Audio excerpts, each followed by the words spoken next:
I'm going to first start this haircut off by doing my first guideline using my magic clips.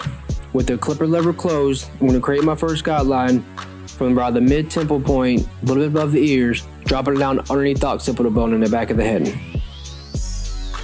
Once I've done this, now I can take my Wahl 5-star shaver and bald out the rest of the hair.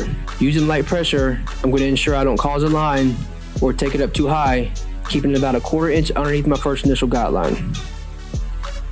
You don't want to put too much pressure, and you want to let the shaver do the work, as you can cause microscopic cuts that you won't be able to see to the naked eye.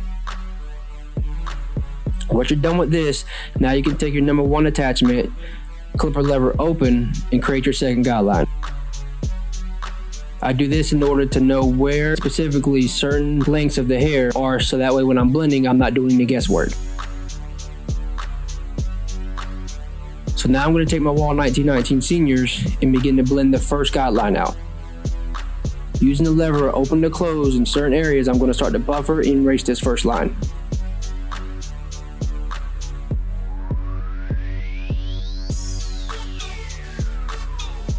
Once I'm done with that, since I know my second guideline was set with the number 1 attachment open, I'm going to put my number 1 attachment on, close the clipper, and start to work that bottom line out. All while stretching and taunting the skin to create a better work surface or surface area for a better blend. Keep in mind you want to stretch the skin also for certain divots and dents in the bone structure. That way you can use the corner of the blade to create a better blending area.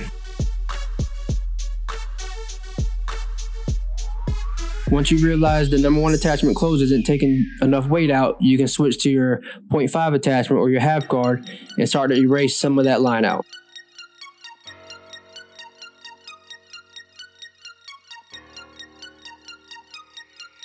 Now switching to my 3 guard, and I'm going to begin the process of reverse fading my top guideline. Every time I drop down a guard or go down to a smaller attachment, I'm going to work that same area, that same weight line, but just smaller strokes, sometimes using just the corner of the blade.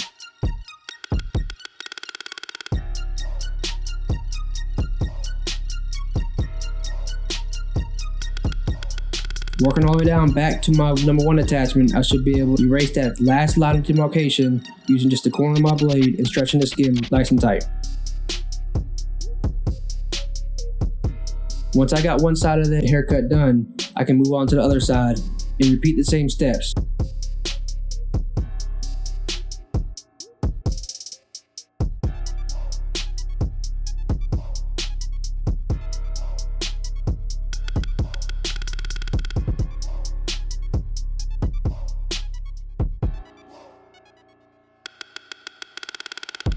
Once I have the haircut about 80-90% done, I'll go back and do some more fine tuning. Using my Wahl cordless Seniors, now I'm going to go back and clean up some of the areas where I felt like there was a little bit of line of demarcation.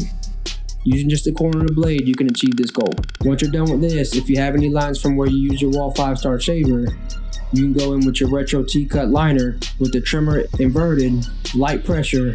You can begin to flick out some of those lines.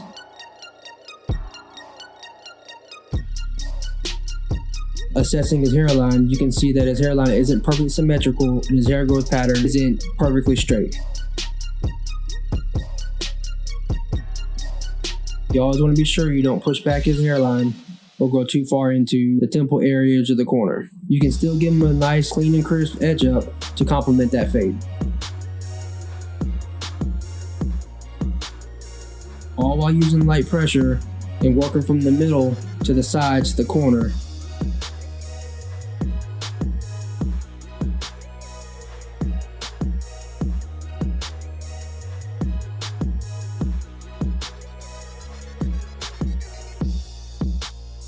Now once you're done doing that, you can go back and pull up underneath this collar line or any other areas where you feel like you may have left a few hairs in the balding process and clean it up with the razor or your trimmer.